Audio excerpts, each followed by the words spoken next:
Namaste, Hare Om, welcome. I'm Mathura Das. This is my 12th live share now since Easter, and it's a great honour and a privilege and joy to be able to share some chants, mantras, some songs, and tell a story which has been main part of my sharing. Thank you, Abdul. Thank you, my friend Abdul, just letting me know from Lahore that everything's fine. That's great. There has been some strange kind of phenomena from my side the last few days. It appears that it's glitching, but I know that it's not glitching. As long as somebody tells me it's fine, then I'm okay, because then I know it's actually kind of going on all right. I am moving about all the way. It can be a little disconcerting. But yes, thank you. Video's all fine. That's great reassurance. I have a long story that I've been telling. It's part of... I've been writing about it for many years and had a bit of a gap from it, talking and focusing on it. And now with the live shares, I'm revisiting the whole story that I researched for years and wrote about. It's autobiographical, but it's also a story to explain historical processes and social phenomena that have happened over hundreds of years from the east and the direction of the west. One I call the Hare Krishna ripple effect, and the other is the psychedelic ripple effect, and they both converged in my life in the 70s, and specifically in the late summer of 73. And my story that I'm going to tell later is going to carry on with where I've got in the story, which is I've left home and I've arrived in Amsterdam at the Hare Krishna temple there, but I will tell you more about that later, just to give you an idea what the talk's going to be about. So first of all, we're going to chant a couple of Oms, because from whatever we've been going through, it's always nice to just let go of everything and tap into the spiritual dimension, the name of God, Omkara, Om, universal. And I'm going to chant 3 of those and some prayers to my guru and the lineage, and then I'm going to sing a song.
Om Ajnanatimirandasya Jananjana Salakaya Chakshurmilitam Yena Tasmai Shri Guruve Namaha Shri Chaitanya Manobishtam Stapitam Jena Bhutale Swayam Rupa Kadamayam Dadati Swabadantikam Vandeham Shri Guru Shri Juta Padakamalam Shri Guru Vaishnavamscha Shri Rupam Sahagrajatam Sahaguna Raghunathanvitam Tam Sajivam Sadvaitam Savadhutam Parijana Sahitam Shri Krishna Chaitanya Devam Shri Radha Krishna Padan Sahaguna Lalita Shri Vishakanvitamscha He Krishna Karuna Sindho Dina Bandho Jagatpate Gopisha Gopika Kanta Shri Radha Kanta Namostute Tapta Kanchana Gaurangi Radhe Vrindavanishwari Vrishabhanu Sute Devi Pranamami Hari Priye Bhaja Shri Krishna Chaitanya Prabhu Nityananda Shri Advaita Gadadhara Shiva Sadi Gaur Bhaktavrinda Bhaja Shri Krishna Chaitanya Prabhu Nityananda Shri Advaita Gadadhara Shiva Sadi Gaur Bhaktavrinda Bhaja Shri Krishna Chaitanya Prabhu Nityananda Shri Advaita Gadadhara Shiva Sadi Gaura Bhaktavrinda Hare Krishna Krishna Krishna Hare Hare Hare Rama Rama Rama Hare Hare Vanchakalpatarubhyascha kripa sindhubhya eva cha patitanam bhavanebhyo vaishnavebhyo namo namaha.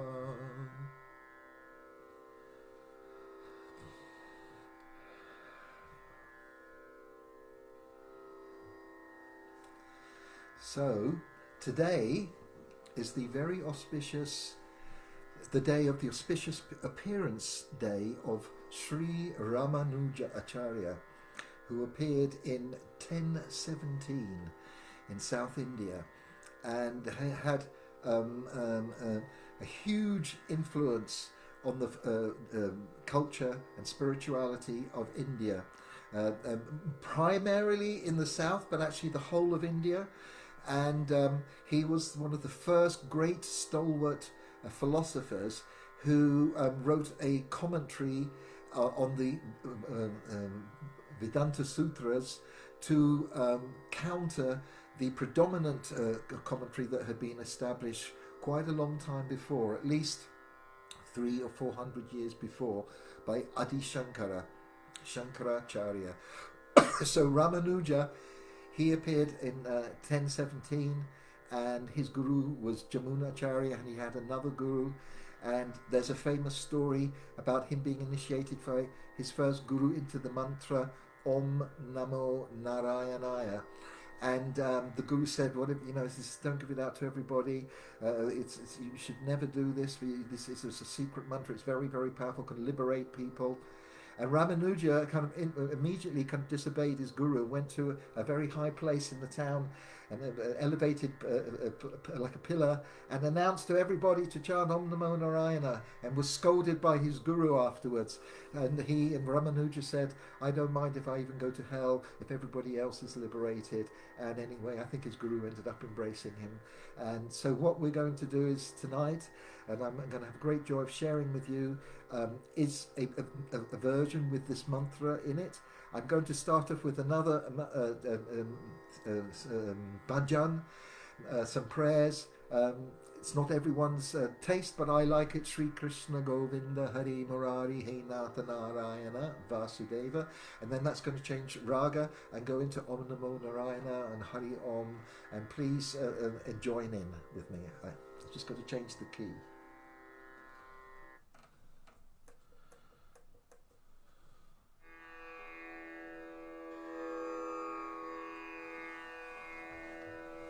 It's a shame I don't have percussion, a drummer and shakers and everything, and big hi-fi, and there are certain limitations with the quality of the sound, I know, but that's due to the nature of the technology and the built-in software with Macs involving live shares and things. Anyway, I hope to one day increase the quality, so please bear with me. Okay, so the tabla should be going da din din da da din din da da din din da da din din da din din da da din din da din din da da din din da.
Shri Krishna Govinda Hare Murari,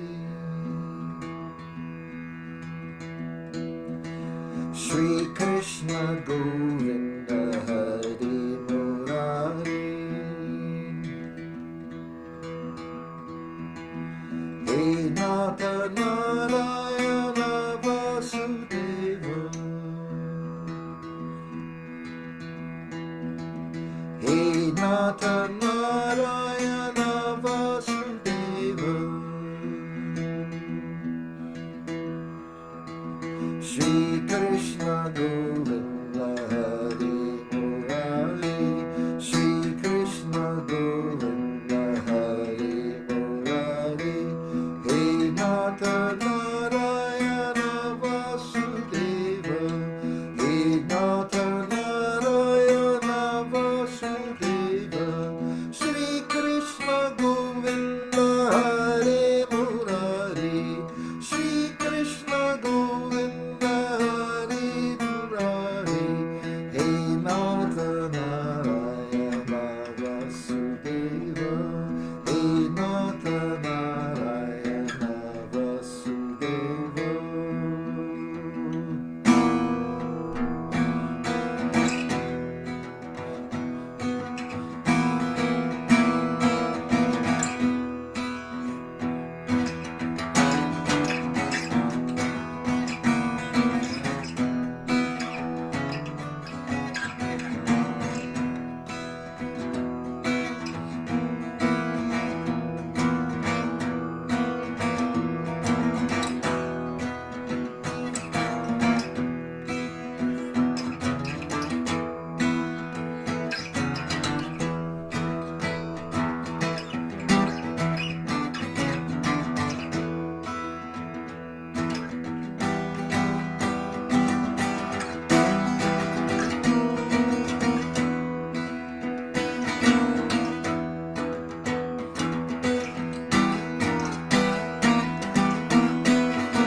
Shri Krishna Govinda Hare Murari, Shri Krishna Govinda Hare Murari, He Nata Narayana Vasudeva, He Nata Narayana Vasudeva, Shri Krishna Govinda Hare Murari.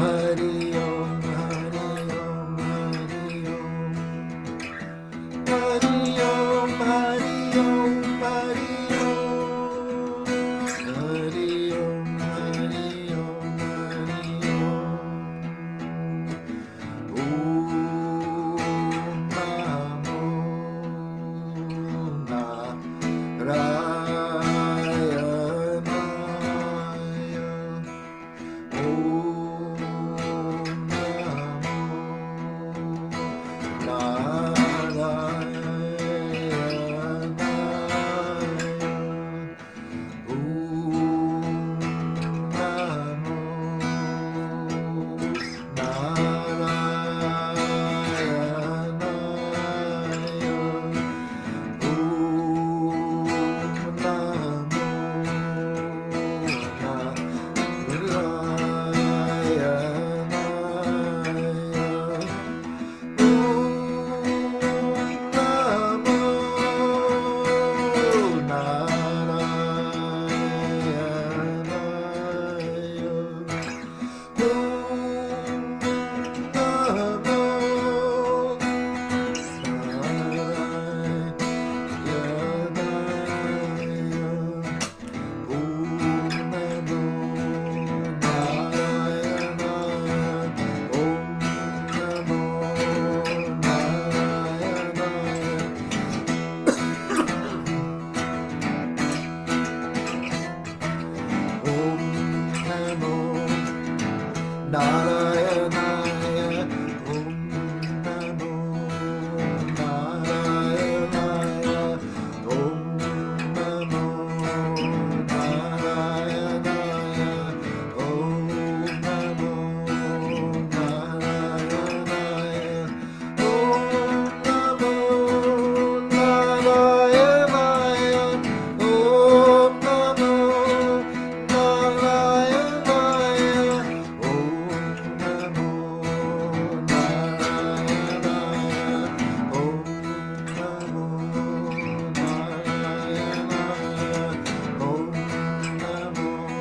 Hari Om,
Om Namo Narayana.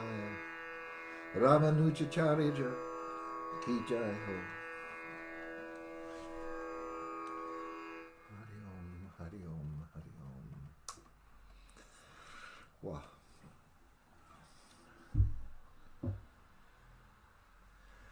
I'm actually going to sing a song now as well, inspired by the philosophy of that Ramanuja instigated in the sequence of incredible philosophical interpretations or insights into the Vedas. He instigated a whole series, and he in the 11th century, and then later Madhvacharya, and then there was Vallabhacharya, and then Sri Chaitanya Mahaprabhu, and the philosophical system that came from Sri Chaitanya Mahaprabhu, developed by his followers, was called Achintya Bhed Abheda Tattva, means the inconceivable, simultaneous oneness and difference of reality. So this song that I wrote with Pranaji is about this quandary and kind of this difference between kind of absolute monism and the Vaishnava angle on it. And in our song, we even give an example used by Ramanuja about a green bird. He says, if a green bird goes into a green tree, it doesn't mean that the bird has lost its individuality. It's just that its greenness has merged with the greenness of the tree, so you can't see its individuality. But that's all that's happened. It's still there singing away. So we've used this in our song, and it's called the One and the Many, because that's the basic quandary of Eastern philosophical systems, at least, is how to reconcile or explain the unity of existence, because everything is unified in some way or other, but at the same time we have to accept the fact the variegatedness and the distinctiveness of diversity. And so, how can you sum up all these things in a simple song? But we've tried to give some kind of insight into into this quandary in the form of a song, because that's what we like doing. We spent years kind of getting involved with this, and it was a challenge how to make kind of catchy tunes, popular tunes, a lot of them in reggae, inspired by people like Bob Marley, and how to make something profound, kind of form of spiritual entertainment, but so that you get some information and knowledge, and they're quite pleasant to hear. So here we go. It's called The Many, the One and the Many.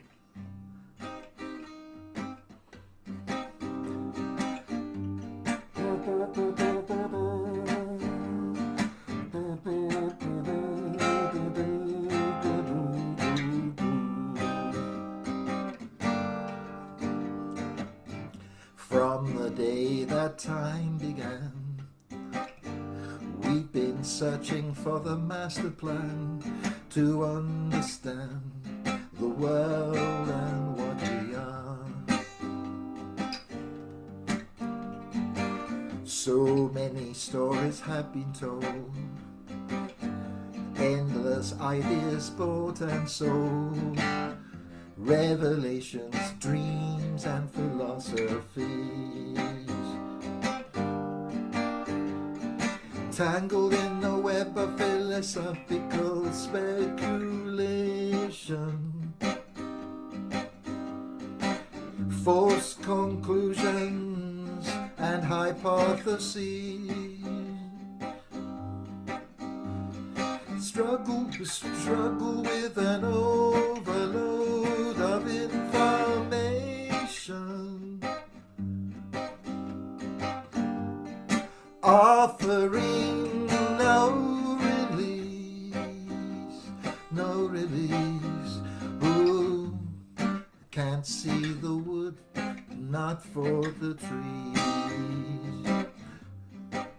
Oh, can't see the wood, not for the trees. In this world of duality, of unity and diversity, all is the play of the many and the one. When will we have eyes to see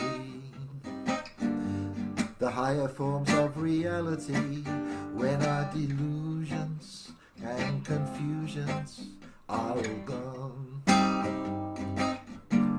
Because some of them say identity is an illusion, the absolute no form nor qualities. They deny their souls and the source of their creation,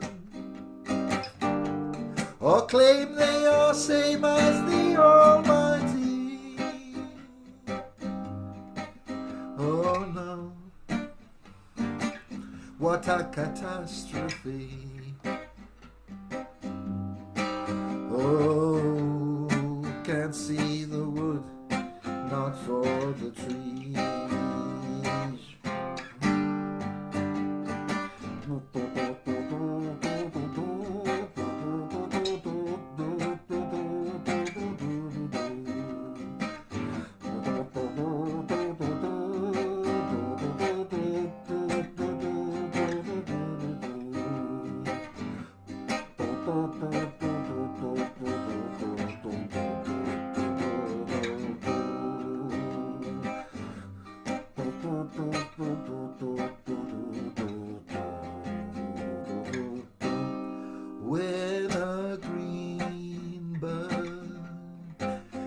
flies into a green tree.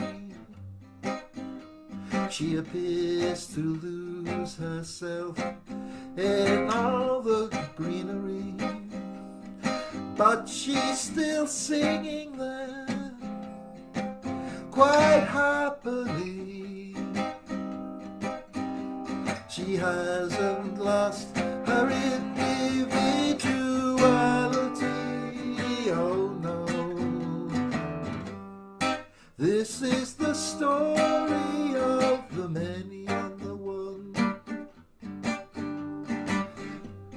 So many rays of light bursting from the sun.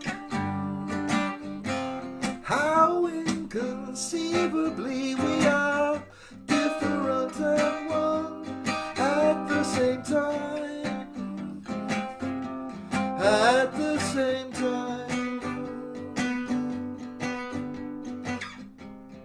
Constant and intimate, like the waves and the sea. Finite and infinite share the same qualities, but the source of creation is independent and free. Why? Having infinite potentiality. With infinite potentiality. Radhe, Jai Jai Jai Shri Radhe, Radhe Radhe Radhe, Jai Jai Jai Shri Radhe, Radhe Radhe Radhe Radhe, Jai Jai Jai Shri Radhe, Radhe Radhe Radhe Radhe, Jai Jai Jai Shri Radhe. When a green bird flies into a green tree, she appears to lose herself in all the greenery, but she's still singing there quite happily. She hasn't lost her individuality, oh no. This is the story of the many and the one. So many rays of light bursting from the sun. How inconceivably we are different and one at the same time. At the same time. Oh, Radhe, Jai Jai Jai Shri Radhe, Radhe Radhe Radhe, Jai Jai Jai Shri Radhe, Radhe Radhe Radhe Radhe, Jai Jai Jai Shri Radhe Shyam.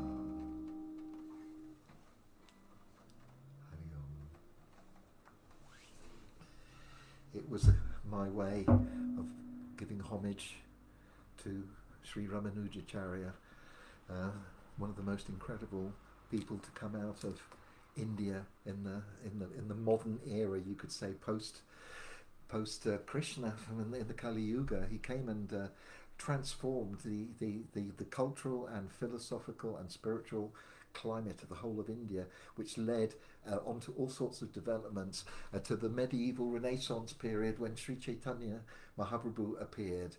And I've already explained about that, and I'm obviously going to come back to that because that's a central part of this whole story. But thank you so much for hearing those songs and the chants, and the chant Om Namo Narayanaya. It's a wonderful chant. Okay, So, yesterday I got to the part in my story where I've gone through a massive transformation, historical process of being happening with the expansion of the Krishna movement. It's come from America, come to different cities in Europe. It's grown over in the early 70s. We are now in October, coming into November 1973. I've just moved into the ashram in Amsterdam. I'm just getting settled. I've just been there not even 2 weeks, and I've described some of the amazing characters were there. Our temple president, Tulsi Das, Kulashekhara, who was the person who kind of influenced me to come there by a message he'd left on a notice board in England that I got to see.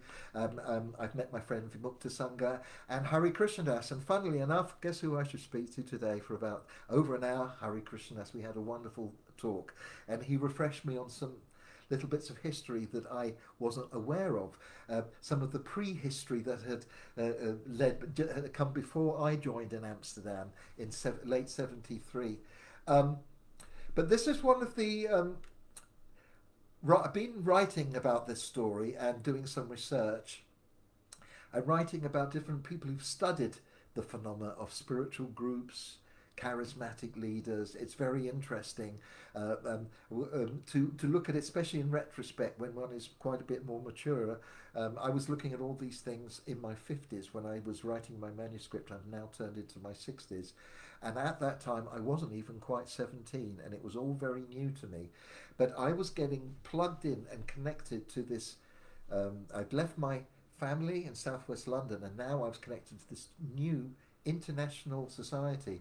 Amsterdam was very cosmopolitan, and the ashram and had the city itself, but the ashram as well, with many people from America and Europe, and we're all living there. And we all had our different stories that had all brought us to this little converted garage, this magical garage in the back streets of Amsterdam, right next to, right on in part of the red light district. It was an absolutely incredible location for a place a young trainee, a novice, a celibate monk like myself to do our training.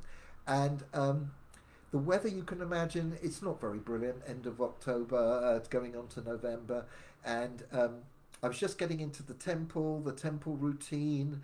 I still had my hair, and I was waiting for the day. And then one day, my mentor, who was looking after me, Kulashekhara, he said, "Mark, Tulsi Das was wondering when you were going to shave up." That was the term used in ISKCON. And I think maybe today's a good day because, you know, you're going to do it any day and might as well start now.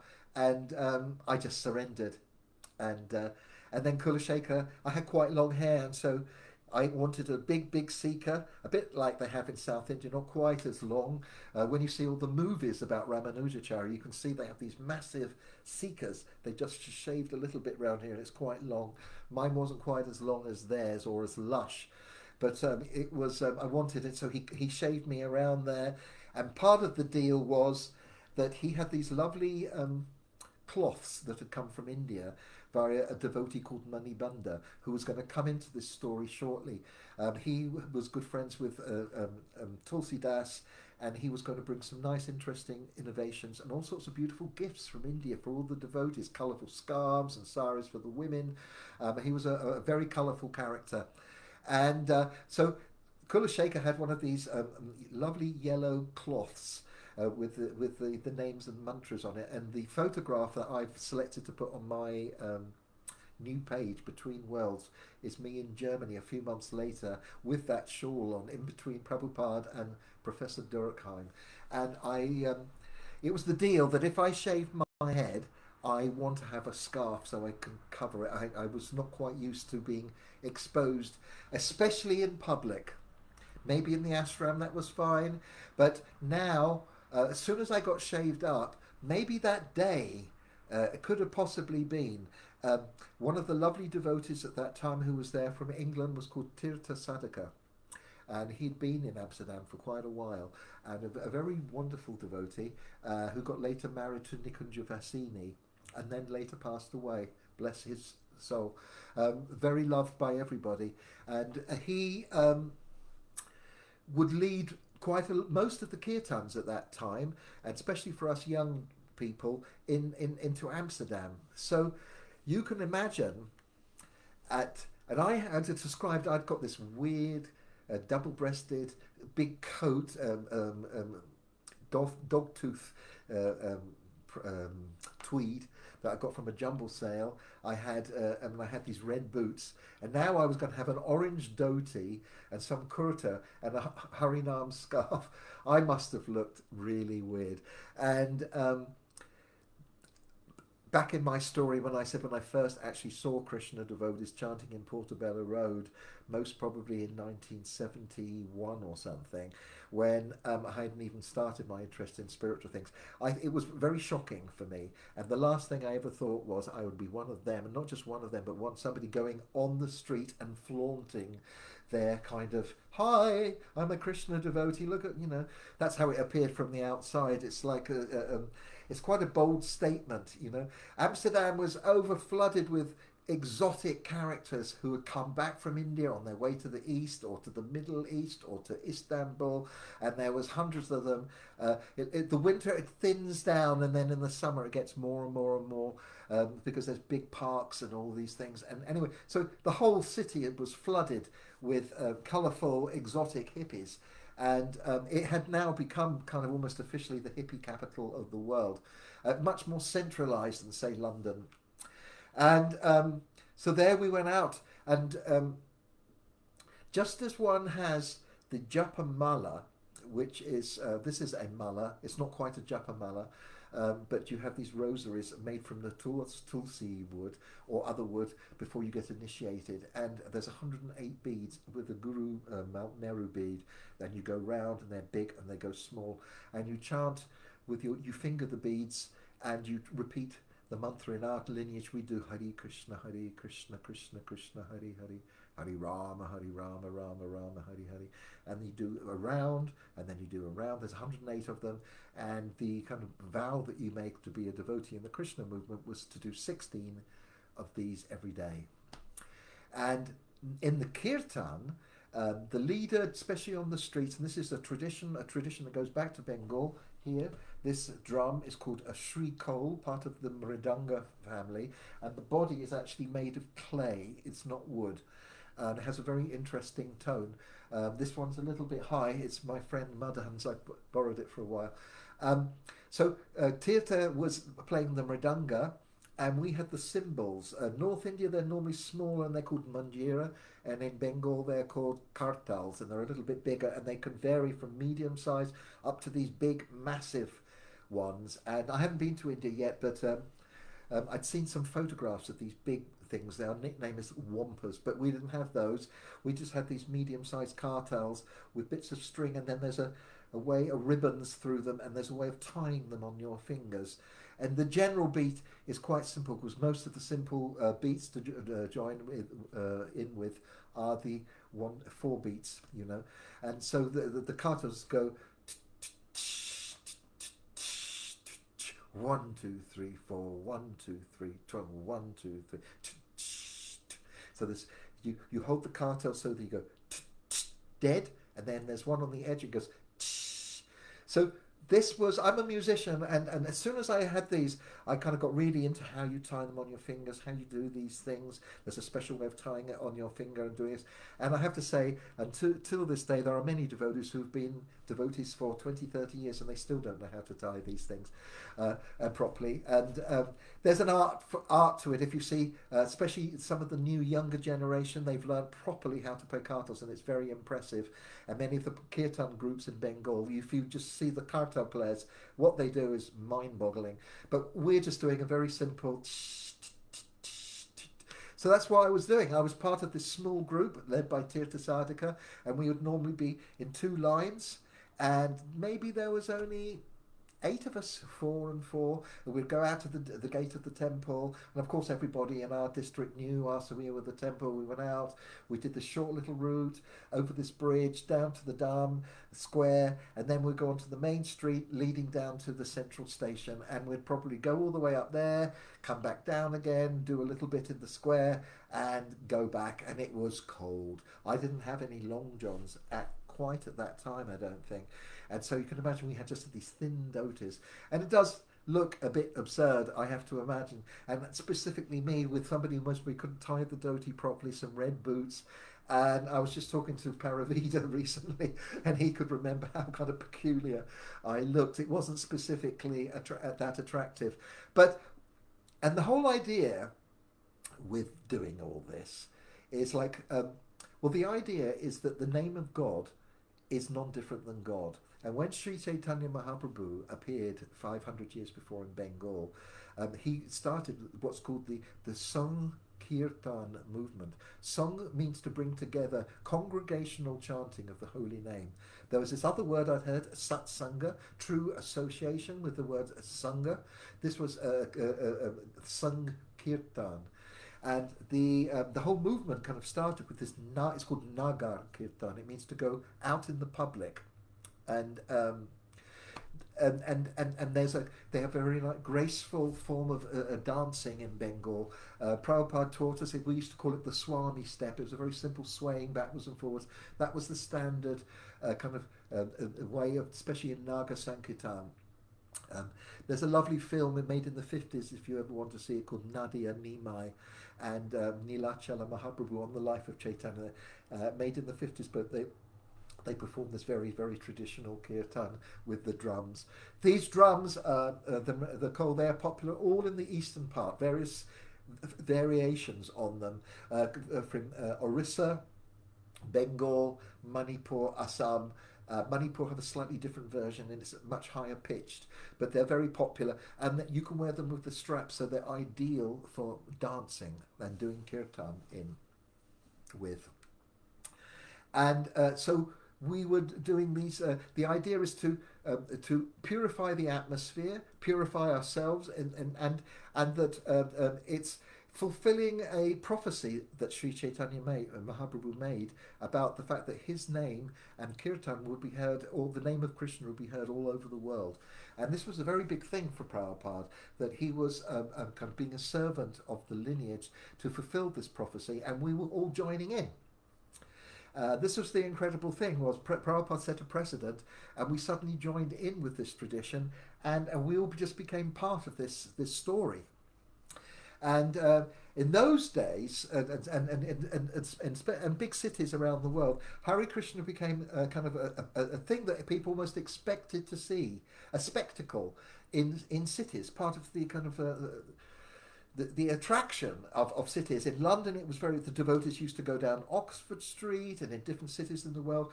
And it kind of formed some clashes with the police, because sometimes if you stopped, big crowds would come around you, and according to how big the kirtan was, and they would see that as kind of obstructing the public. And many of the times we got arrested, put into vans. They normally let us off after a while, but it was all over the world. I just saw a picture in Australia of Kurma Prabhu being dragged off by police in Australia and put into a van for chanting Hare Krishna. It didn't normally last for too many years, but it was prevalent at a certain time. It was great fun doing this kirtan. This bubble thing, this idea that I gave yesterday in my talk, that when I entered into full time into that life and committed to the Krishna philosophy way of life, it was like entering into a hypnotic bubble. It's just voluntarily. I didn't just sit there and just go, oh. I actually voluntarily gave myself up to enter into this world. That's what I wanted to do. And when you entered into this bubble, even when you went down to the street, you were still in this bubble. And so when you were chanting, you were in this spiritual atmosphere. It just kind of carried on. It was like it's like an umbilical cord to God, really. Everywhere you went, you were just connected if you chanted Hare Krishna.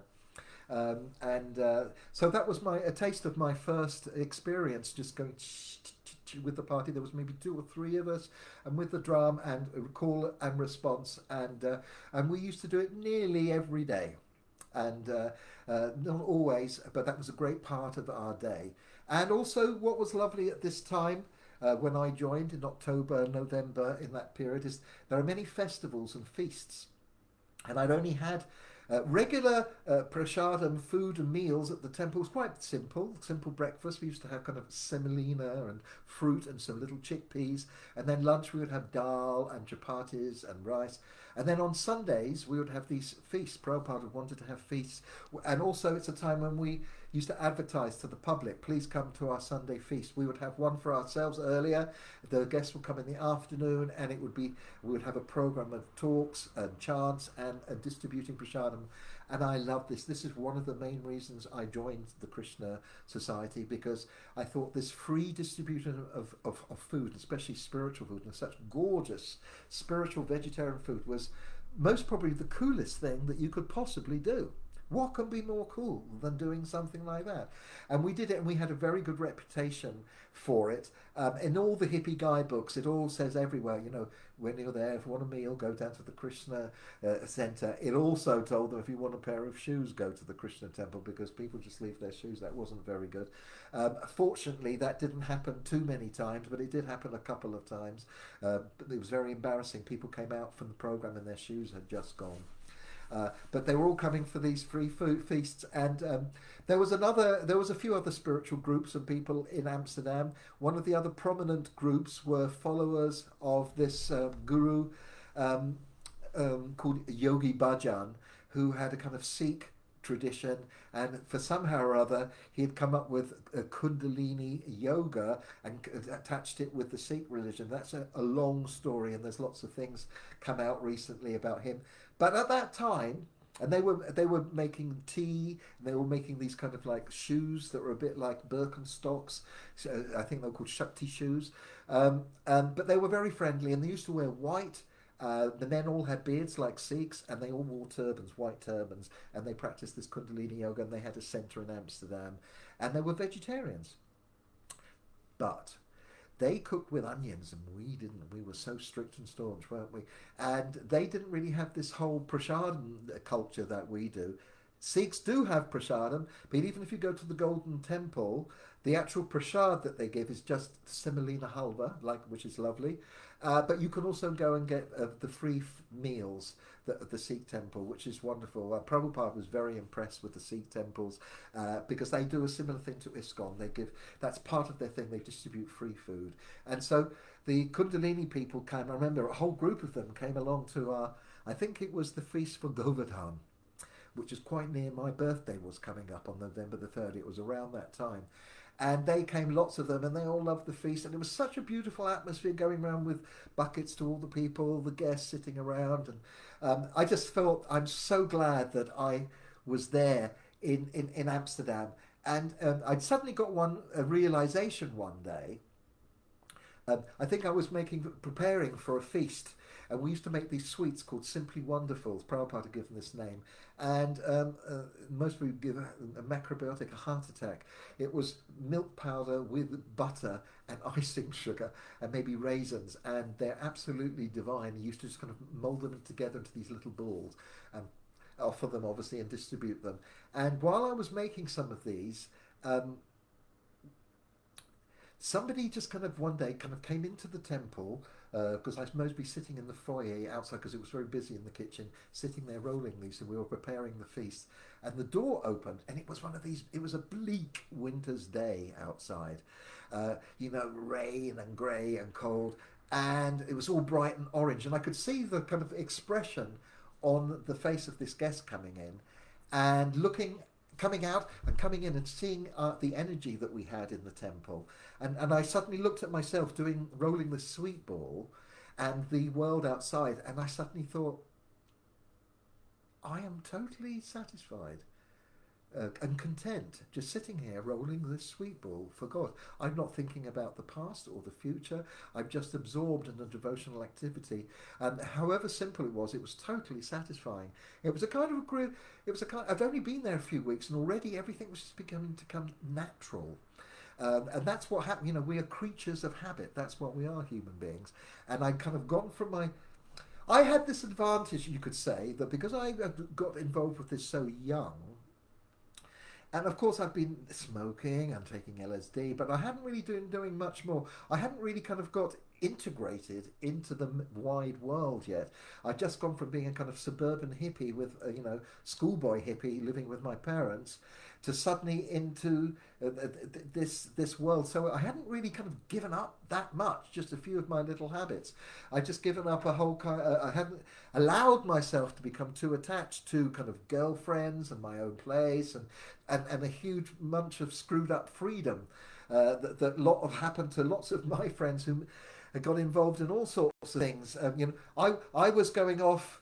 I went off into Krishna, and just before I left, my school friends, especially one of them, my friend Chris, had already got into methadone. And that's actually what happened when I discovered years later. I got off into this very strict spiritual, disciplined life. And many of my friends, they just kind of carried on their way, living in squats and stuff in London and getting involved in quite class A drugs. They didn't stay with the whole kind of hippie love and peace, marijuana, LSD. They got into quite heavy addictive drugs, which was a syndrome, unfortunately, for many. Some of the members of the alternative culture, they got sidetracked into all of these things, but it wasn't my story. In fact, I was very lucky when I was quite young. I hadn't mentioned that in my story, but even when I was about 14 and I went with my friend Frank Harris hitchhiking in London, down to Cornwall, and we got to St Ives and got on a campsite, and we met some older hippies. And there was this guy that looked like Fat Freddy from the Furry Freak Brothers, and he had a little book that had been written by one of the beat poets and writers, William Burroughs, called Junkie. And he let me read it. It completely put me off the whole junkie. Read that and I thought, how miserable and awful the scenarios that he described. Funnily enough, that same book, I know that many young people who read it, it attracted them to that lifestyle. But for me, it was a real turn-off. I was too much of a hippie, really, to get involved, to be attracted to that whole lifestyle. And I feel blessed that I fortunately didn't go down that avenue or ever get involved in that. So there you go. There I am in Amsterdam, and I'm feeling very, very happy, just rolling sweet balls and going through the whole process. And these devotees who were going travelling, that come back at the weekend, it was really busy at the weekend because it was already quite small, and the whole temple room was just full of sleeping bodies at night for everyone to be able to sleep, crammed upstairs in the space in the Brahmachari ashram. And then we would have these fantastic kirtans with all the devotees so full of enthusiasm. It was incredible. And I was just loving this lifestyle, and slowly getting to know the travelling devotees, but they were only there for a day or so, and then they would kind of go off again, travelling to around Holland and Belgium. They would just come back at the weekends. And as the time, then something really was like, I was just kind of settling into things, and then one day, Kulashekhara disappeared. My mentor, my kind of hero, my role model. And it was kind of almost the elephant in the room, whatever you want to say. It was like, well, what's happened? How, and they used this term bloop. But, bloop was a name that Prabhupada, it was a name, I think Brahmananda or someone had come up with. It was a name, a term, a kind of a sound. When you kind of like fell back into the material world, you made a noise like bloop. And so it became an iskonism for people who kind of had been devotees but had fallen from grace and fallen down. That was another ism. But then I found out, you see, Tulsidas, who was the president, and the reason he'd been made the president was because he had proved himself in kind of managerial roles. You need somebody in a managerial role to be practical, pragmatic, and stable. Now, Kulashekhara had incredible qualities and dynamic qualities, but he had actually developed a reputation that I didn't really know at this time for kind of going to places and being full of enthusiasm, a bit like a meteor, a shooting star. He would come in and attract loads of people, get it all going, and then disappear mysteriously to do whatever he did. Sometimes he would have, I know that one time he met up with an old Swami who kind of slipped off the straight and narrow, called Rishikeshananda, and he'd gone back into a bit of smoking and this and that, and then he reappeared all clean, and that was the whole thing. And that was his story. Kulashekhara had his own interesting story, but it was quite a big thing for me to to get my head around the idea that you could be involved in the whole Krishna thing for quite a few years and have such a taste and a close relationship with Prabhupada and then disappear and just go. And it kind of, yes, it was shocking. And then we had this other devotee I mentioned earlier, Manibanda. And Manibanda was a very interesting person. He was married to Kunti at that time, who was from Los Angeles, who was very good at sewing and seamstresses. And they arrived in Amsterdam from India, and they had just established in India a new part, a tradition that will become established in all the temples, called Guru Puja. It hadn't really been established so much, with an accompanying song that was written by Narottam Das Thakur from the beginning of Prem Bhakti Chandrika. I think it's Prem Bhakti Chandrika, and it's the invocation Sri Guru Charana Padma Kevala Bhakati Sadna. That's the first line. And so Manibanda had brought a tambura. Most of us had not seen a tambura, even though they had used them in America and Prabhupada had used them. It looks like a sitar, but it's not. It's a drone instrument with a big gourd and a big wooden neck and generally four strings. And it's normally you choose a key, and the first string is called pa, or the fifth, and then the two middle strings are the top tonic that you're in the key, and the low one, so it goes down, down, down, down, down, down, down. And if you play, and there's a little bit of cotton on the bridge of the strings, and it makes it go the strings. So when you go, it's the noise that this is a replica of. There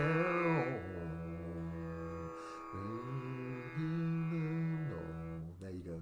Just to give you, that's an electronic version. But we had this real instrument there, and somebody had written out all the words to this new song, and Manibanda sat there, and he'd been in India for quite a long time, and he developed a style of singing where he'd learnt really the style that Achyutananda Swami had learnt. Achyutananda was one of the very early devotees from New York, and part of a kind of a gang that joined called the Mott Street Gang. And he was very intelligent, very witty, but he'd gone to India but to escape the draft. And while he'd been in India, he'd gone to Bengal, and he'd been staying with some of the god brothers, the Gurubhais of Srila Prabhupada, who had ashrams in Bengal, specifically Sridhar Maharaj and some others. And he began to learn Bengali, and he'd learned to play mridanga properly, and he had a kind of slightly nasally accent, but he was one of the first Western devotees to learn Bengali. And he'd learned a style, and some recordings had started being made of him, and he produced a songbook, published a songbook, and there were some cassettes that went along with it. And the songbook was songs from Bhaktivinoda Thakur, who was our kind of grandfather guru, Prabhupada's guru's father, and other songs from other Vaishnava acharyas, teachers, such as Govinda Das and Narottam Das. And he had made this cassette, and I loved those cassettes. And that's where we also heard the tambura there. And so here we had this tambura in the morning. It was a wonderful atmosphere. It was so exotic having the tambura. He was singing it.